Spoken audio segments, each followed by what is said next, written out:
Hey everybody, it's your boy John Allen, It's your boy Victor Maestro. and this is the Sports Fix. Man, the playoffs done started, man. It's so live, man. I loved all the game ones, but the thing about the playoffs, sometimes the stars aren't always the ones that shine. Sometimes it's some underrated players, role players, or lesser named players that can control the who wins the championship. And to be honest, that's what happened when the Cavs won the championship. Draymond Green, a lesser player, a very impactful player, but he wasn't Clay or Steph. It was Draymond Green that went out, and that's his presence caused them to lose the finals. So I just wanted to go over some players that can win some series and make it to the finals. And one of my guys already did his thing today, Tobias Harris. No doubt. I think Tobias Harris, Jordan Clarkson, because there's a lot of questions about Utah. So them, that's really about, I say, Julius Randle on the Knicks. He's an impactful that can change the series. So I mean, Well, I would say for the Knicks, it would probably be R.J. Barrett. I think his play is going to be key because he went to college with Cam Reddish, and that guy is going to be guarding him. For some points, in this series. So he has a leg up on Cam as far as knowing what he's weak at. So I think that's going to be interesting. Now Jordan Clarkson, who I have as my sixth man of the year, I think he's also going to be underrated because the health of Donovan Mitchell has been suspect the past few games. And to be honest, Jordan Clarkson is playing so well, man, and Gobert is playing so well. I'm not saying that Mitchell is expendable, but you're gonna have to look at what can you do to make the team better because you're already number one in the West. Yeah, that's true. You're going to have to look at how can you make the team better. So I think Jordan Clarkson could be playing himself into a starting role. I do know it. Yeah, I agree. Came out of basketball purgatory fighting. They sent that boy to the building, to the dungeon. He came out fighting. Well, all of the ex-Lakers are actually doing well as far as Brandon Ingram and Jordan Clarkson and Julius Randle. D'Angelo Russell when he healthy. Russell when he's healthy. All of those ex-Lakers that were there when they were at the bottom, they're actually doing well, because the Lakers, they always draft talent. They just didn't have enough time to let that talent manifest. Yeah, LeBron was on the table. LeBron on the table. The rebuild went out the door. That's it, man. That's it. That's over with. LeBron, see y'all later. Yeah. How many y'all want? And then Anthony Davis, whatever y'all didn't clear out, the rest of y'all gone. Anthony Davis. That's it. So if you can get AD and LBJ, that's at least today one was a good day. Hey, this is for real. Real tight. So, and we talked about Michael Porter. Yeah. He's going to have to mature his game because he has enough game to win the series. Covington is a great defender, but Covington can't hold no Michael Porter. Nah, he can't. He better not be. Not in no 6'10". Like you KD, you supposed to be a KD type prototype. Yeah, it's really time for him to take that leap, that the KD, the T-Mac. He has to be that wing. I mean, and it's not like he has a pressure because he don't have to be the number one guy. He's the number two. You got Jokic over there who's an MVP finalist. So it's like you ain't got to do it all, but I mean, yeah, because T-Mac ain't never had no Jokic in his life. Oh no, he had y'all, and they just hurt. Y'all was a different animal. He was in that post, but y'all was nasty, but his length made him kind of fragile. And if T-Mac could have a big man who could get him, 8 assists. Oh my goodness. Oh man, it's on. It's on like Donkey Kong. That's it.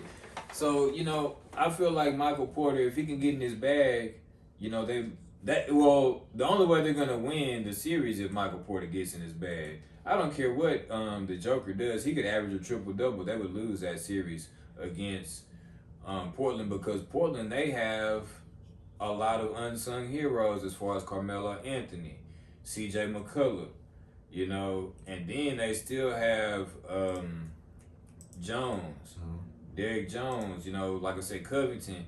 They have people, Anthony Simons, Powell from Toronto. They got a lot of hoopers over there, and if Michael Porter, if he doesn't man up, he gonna be on the couch next week. Yeah, he gonna be gone fishing.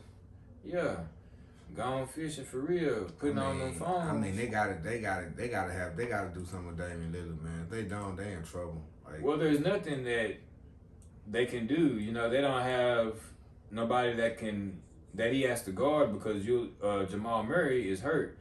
Campazzo is good, and Markieff Morris.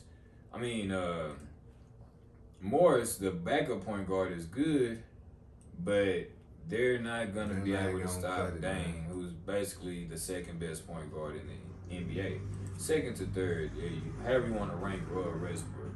You know, we know Steph is number one, but you're going against Dame, and you know, like I say, he's a top 3 point guard.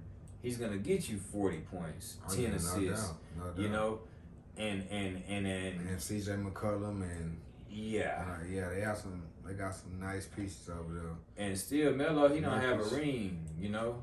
Melo. So I feel he came to play too. Definitely. So Norman Powell came to play, shooting them threes the way he shooting them. That's what I'm saying. The whole team, everybody showed up. I'm just shouting out to the ones that showed up. And then, you know, I think their coach is actually on the hot seat, so I feel like they're gonna go as far as they can just to, you know, try and keep their coach. You know, they have a little extra fire. They've been losing, but it ain't no fault because, like I said, you in the Wild Wild West and you've been losing. Look what they've been losing over the years.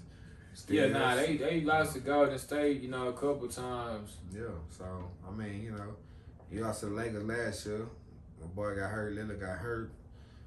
You know, it's hard to play with a finger when you mess with your Nah. The West is the West. Speaking of the Wild Wild West, the Spurs used to dominate the West. How are they gonna fix, man, the Spurs, man? They got the coach. I mean, every dynasty has its good ups and downs. So I mean, it's just a rebuild. It's just about finding the right pieces. I think they have a couple of pieces, but I think the Spurs gonna have to modernize their approach to basketball. I think they're kind of stuck in the era of Popovich. They're gonna have to get a little bit more aggressive in free agency. I mean, that's what I'm saying, but I think a lot of their problem is their style. It's not it's not everybody else is 3-point oriented. They're really not. They're more like twos and play defense. Well, I still definitely like their style of play. I like when ball movement. A lot of the things that the Spurs do, that the Warriors do, the Spurs do, it's just that the Warriors shoot threes and the Spurs don't. So I understand what you're saying about modernize, but my thing is they need a dominant big man. They've had a dominant big man for the past at least 25 years. When we say Tim Duncan and David Robinson, I would say they're like the NBA version of the Green Bay Packers as far as having Aaron Rodgers and Brett Favre. You know, they've never been dry in that area. You know, as far as having Hall of Fame talent, and now they're dry and they don't even have an All-Star big man, let alone a Hall of Fame. You know what I'm saying? So they're gonna have to, and you know they rode Aldridge out all the way to his health was bad. So they really need to try and get somebody. Yeah, somebody. Cause it's desperate. They got some guards, man. As far as Dejounte Murray and Derek White, DeRozan, like they got some wing players, but you know, and obviously Anthony Davis is on the Lakers. But can you imagine Anthony Davis on the Spurs under Popovich? I mean, I don't know. I don't think that's enough. You know? Because he's not like the traditional big man. Anthony Davis don't like to go in there and paint and bang. So I don't think he would like to go there because it's just an example of them having a top 4, top 5 big man. Yeah, but I think they would, even with that, you would still need a real big man. Because Anthony Davis he's not a 5, he's a 4. Well, yeah, he's a 4. Duncan played the 4. Yeah, but they always had him with a big man that was good, or at least servable. even Thiago Wayne didn't split him. You know what I'm saying? They had him with somebody there that could get something, that could do something. So that's why Hurdle is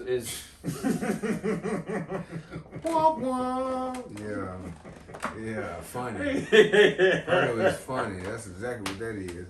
That Hurdle, that name sound like he hurt. Stop it, man. They need a little bit more. They trying. Only thing he gonna get you is contention for a number one. Nah, for real. I hate that I wanted the Pelicans to make the play-in so the Spurs would have a better chance of getting a lottery pick, because the Spurs, if they don't get a top 2 or 3 pick, I don't think they're gonna. I feel like the rebuild is gonna take a long time. Yeah, I mean it's gonna take a while because you got to. It's already NBA has its next generation already damn near simple if you just really look at it. With your Devin Booker, I got Knicks. You know, you got so many. I mean, and that's the thing. So many. RJ they're gonna have to try to get, you know, and that's even, you know, and I doubt that New Orleans will let Zion leave, you know, that caliber player, because, you know, like they traded AD for Zion. You're still getting a high caliber all-star, you know? I mean, yeah, they'll trade him for a high draft pick because that's all you was doing. But I mean, cause if somebody comes around in a better state, they'll trade him because. So think about it. You stay down there, he takes the bag or whatever, which he already has, and you continue to lose, and you know it's not gonna be good. I just feel like, and you know, San Antonio is just an example, but with a winning organization, Zion definitely, you know. Yeah, because they'll put him in the right position. They'll let him run the point guard. Because I think if he's ever given a real like chance to run like point guard, which I like what New Orleans is doing, and they put the right pieces around him, like he's gonna really be able to do his thing because he's a mismatch. He can come down and bully your point guard. That's a bucket. Man, he's Barkley, man, but he's not. He Barkley mixed with LeBron. Yeah, he's Barkley mixed with LeBron, but he and when you say LeBron, the non-aggressive, cause Barkley he was so aggressive he broke up the Sixers. Mm-hmm. You know, so like. I mean, Barkley was a Wayne Denner, and you know he had multiple questions about his name. You know, as a person, because I know he's Wayne Denner, so I mean, you know. But we're talking about the young Hooper Barkley. Yeah, he was Phoenix Suns. He was nice though. And Sixers Barkley. Yeah, Sixers. He was nice. He was an undersized power forward, 6'4", beast, monster. But, yeah, straight up phenomenon. Personality still a Wayne Denner. Yeah. But, so man, let's talk about the crazy tickets, man. Let's say Knicks tickets going for like $215, $220 to $8,000. You think it's because of the hiatus as far as like fans not, you know, they had virtual fans last year, or you think it's just like, you know, supply and demand because it's limited tickets, or a little bit of both? It's a little bit of both, and then too, you know, it just keeps out a lot of people because everybody can't afford them tickets, obviously. So it just makes it to where the league can get them. So I mean, it's good because it keeps everybody from being packed. I seen some arenas was actually packed. I think the Philly arena was packed. Well, I wouldn't say packed. Maybe some places are going to 50, 60 capacity, 50, 60%. But the thing about the capacity, different states have different laws, and if you're vaccinated, then there's also going to be different laws as far as like your capacity. You know, many stadiums have sections for vaccinated fans. So, you know, you're vaccinated, you can sit closer together, and that makes it available for more tickets. I can dig it. You know? But let's get to this real, man. This trilogy. What you got for me? Tyson Fury versus Deontay Wilder, number 3. Does Wilder have a chance? Man, it don't look good for you, man. All I'm gonna say is this here: if he come in with the same strategy, he don't get another one on his name.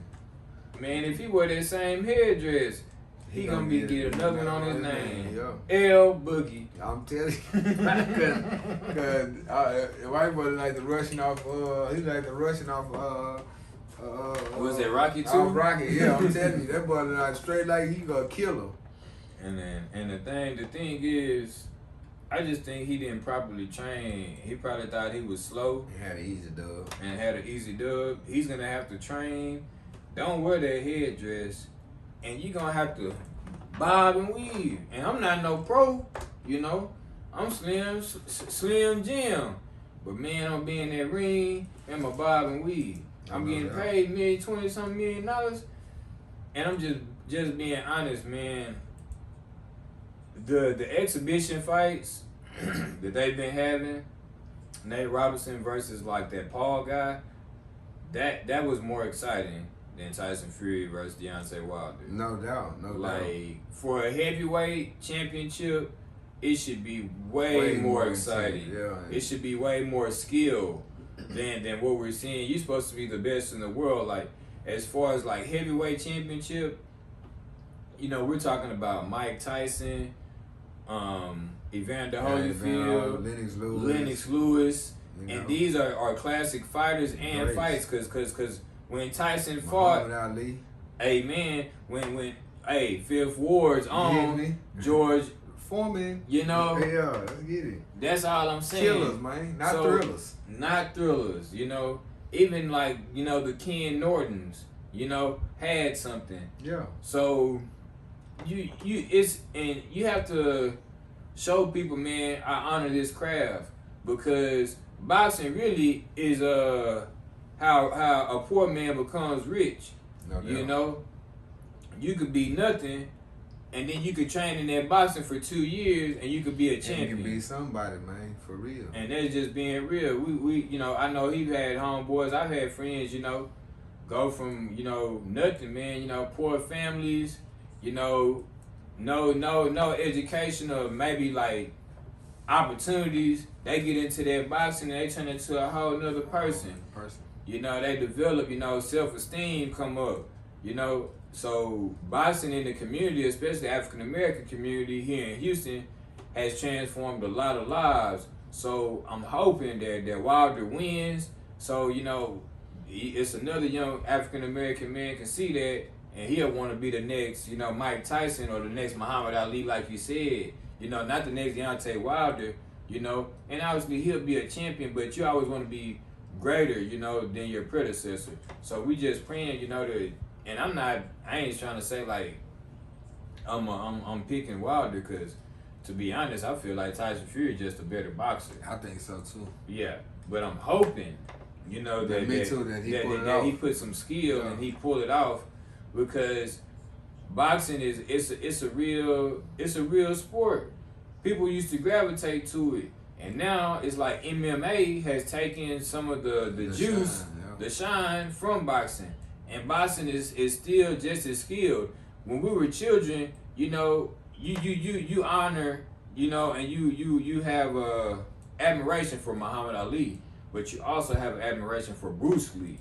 You know, they're two different skill sets. Bruce Lee, he is the greatest martial artist, MMA fighter. Period. It's just like Michael Jackson and Michael Blackson. That's it. Yeah. You know, you got appreciation for both of them. You got to have appreciation for both. So we just want people to understand that both of them are art forms, just like having a Crayola and a marker. You can use a marker to color the coloring book, but crayons, you know, came before. Facts. You know, and that's all it is. There's nothing wrong with MMA. Nothing wrong with it. There's nothing wrong with MMA, but boxing came before. Came before. Yeah. So you need to know what came before you get all into this boxing. The first is the original. I mean, it's MMA. Everything else is a copycat. That's it, man. So, you know, we talked it up about that. I do like what they be doing with the females, though, how they be having the female champions, and, you know, they show the females love and the men love. No doubt. I do like that, how they do that in MMA over boxing. But, you know, boxing still is trying, and it's a lot of young African American males. It's a lot of minorities, period, as far as like, you know, the Latino community and African American blacks and browns, man. They in this, man. So we got to support that craft, man. That's off top. No doubt. But let's get into another, minority that got a good job, man. Miss Kelly Klein, man. First female executive director for the Denver Broncos, man. Trying to make a move, for the women out there. What you think about that? I think it's a good move, man. I think it's a different move, Denver, it's a place of opportunity. So, I mean. Yeah, Colorado is definitely, it's a place of opportunity. So, I mean, it just fits in with what they do up there. So, I mean, shout out to Denver on that move. Oh, yeah. I think she's going to do well. Whoever, has been running the team, like, she can't do no worse. She can't do no worse. Wayne Dennis anyway. So, I mean, I have a confidence in her, and I, like I said, I hope she does well. So more women can get a chance. Yeah. And going into that, Nina King, she was hired as the athletic director at Duke Power 5 conference, and she's the third, African American woman to hold the position because there was one black woman, who got the job, and then 2 have been hired in a year. So, what we're speaking on with the Kelly Klein situation, it works. If she does well, then another woman will get hired. So I'm hoping Nina King does well. I'm not a Duke fan, I hope they do good and she does well as long as they lose to the Tar Heels and they don't beat the Tar Heels in the championship. No doubt. As long as they don't have nothing to do with North Carolina Tar Heels, I hope they do wonderful. Fantastic. Facts. I'm just telling the God honest truth because the Lord, he's also a fan. I said, because when you look in the sky, it's not green. Tune up for him, Reverend. It's not dark blue. Well, what color is it? It's Carolina blue. Some people call it sky blue. So if the Lord made the sky blue, he got to be a Tar Heel fan. And that's it. And it's also the same color and you hear of the ocean. So you need to understand that. When you picking your teams, if you don't know nothing about no team, just go with that sky blue. Yeah, you gonna go good because that's what the one. He went with the blue. Blue and the white. You didn't see the dove? They said when he put him in the water, the dove flew. And when he was flying over a blue sky. And if you didn't know what it was, the prince will tell you what it looked like and what it sounded like when doves cry. Yes, sir. Yes, sir. Like when doves Hey. So, I mean, I ain't gonna lie. I don't know. I like your intensity in doing that last little segment. Y'all heard that first here on the sports feed. Yes, sir. I don't think the one got no team, though. I'm just saying. I don't think he got no team. I feel you, man. I had to put that out there, man. Nah, that's a good. Hey, that's a good. But you trying to get a sponsorship from UNC or something? Nah, man. That's my squad, man. In college, man. I had the jacket on last show. I had to wear it every day, but let's talk about somebody else that's crying, man. Oh, man. Because you were talking about doves crying. Let's talk about somebody crying. Okay. Somebody crying, somebody happy. Somebody crying, it's always two sides to the story. Yeah, so Aaron Rodgers, he's still crying. Yeah, I be crying too because he know he on that hot seat. Yeah. His time is up. But, I mean, it's just like when he came into the game and took Brett's fall spot. So you got to know everything come full circle. I guess it just don't feel good when it happens. Yeah. I mean, but it ain't fun when the rapper got the gun. No, it ain't. But I think what really needs to happen is either they need to get rid of him, which they probably need to do, and get what they can get out of him, and go ahead and start their little rebuild because they really haven't put nothing really towards their offense. So I think you need to go ahead and work on a rebuild and just trade Rodgers and get what you get because it's a bunch of teams that's ready. Oh yeah, he an MVP. You definitely gonna get the house and the trailer, farm, everything for him. So he's definitely a game changer, but they still have a chance to make him happy like Russell Wilson. Russell Wilson says he's happy with the Seahawks and he wants to stay because of some of the moves they made in the offseason. To be honest, I wouldn't care where I stayed as long as I stayed next to Sierra. You hear me? For real. Where do you want me to go? Because I think a couple people was on I think with Chicago, Chicago is really linked. But when they signed out of Ohio State, it was really a route. Yeah, once they got Justin Fields, I could feel that. Well, he really you know, she has Texas ties. She's actually from Texas, Sierra. So it was tough to him coming to one of the Texas teams, but you They know, said Dallas, but then they re-signed. yeah, they re-signed Dak, and yeah, Houston, they're still up and up. And to be honest, I don't think Russell wants to deal with that. Yeah, I don't think he want to deal with it, so he rather stay where he at. Yeah, Seattle was. I mean, why wouldn't you? He's still getting a bag. I'm talking about N plus. You so know? I mean, you know, they made some moves because they needed some moves we made. You know, they was stagnant. You know? Yeah, nah, he just wants to win a Super Bowl. And the thing about Russell, if many don't know, Russell was the first black quarterback to start and play in 2 Super Bowls. And he's also the youngest black quarterback to win the Super Bowl, and he will be. And well, he was the youngest. Yeah. Now it's Mahomes. Yes, he was. He was the youngest. I think, and that's what I'm saying. He's trying to get to 2 rings before Mahomes does. Yeah. Because he will be the first black quarterback to win 2 rings. Yeah, and then he'll be the best quarterback of this era. Yeah. No facts. No lie. Yeah. Because he's that guy. Yeah. Now, Russell, he definitely know what's going on, and he reading the tea leaves, so he's just trying to make sure that the franchise, him, and the coach, everybody going to the Hall of Fame. Yeah. And with that 2nd ring, everybody going to the Hall of Fame. Yeah. So, let's talk about Mr. Watson, man, who was on IG working out. Was that a good move? What do you think that was? I mean, it was a good move. He just letting everybody know, man, throughout adversity, I'm still working on what I do. So I think it was a good move, but does it change what's happening? Nah.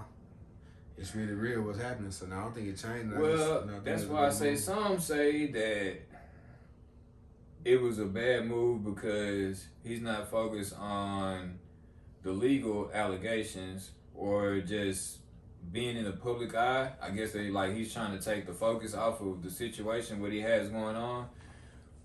To be honest, the man has to work at some point in time, because this is not going to put him in jail. So, not saying I don't know that. Yeah, I'm just saying. I'm not saying I don't know. I don't know. Once everything comes out, we'll all know. But theoretically, he's an upstanding citizen.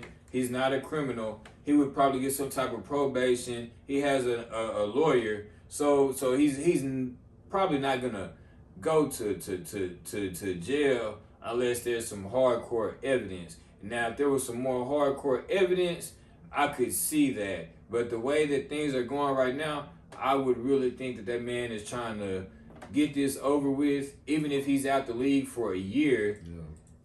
You know, do whatever he has to do and make sure he can get back in the league next year, and he's not in a Colin Kaepernick situation.